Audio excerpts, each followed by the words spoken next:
bayam ki jau umat pakim dan syur Kisah sa tang ki jing kynmaw hangi Bat ka jing ngô si ba dung ya ka min sim ni Hoi hoi hoi Tang ki jing kynmaw hangi Ha ba phim dan syur ban ni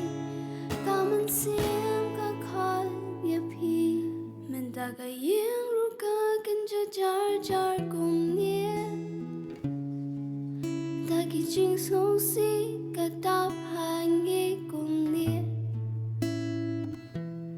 Man ka por ka wan pau ka dur khma trong phi Ka pau kum ka sing yêu ha yet kmi So bet kum ba phi dang don ban ni Hoi hoi Tang ki jing kynmaw hangi Ha ba phim don syur ban ni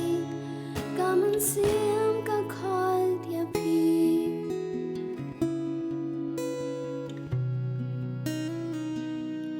Lucky bangi come eat air he U play ru u chu shim no shaladi Kamen sim ha ba kynmaw ya phi Ki umat ki jau pan na ki khma chong ni So bet kum ba phi dang dan pan ni Hoi hoi Tang ki jing kynmaw hangi Ha ba phim dan syur ban ni Ka min sim ka khoi ya phi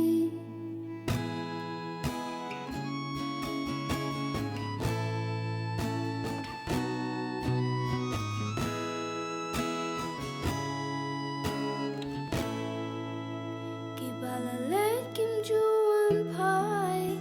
syur Ki bayam ki jau umat pakim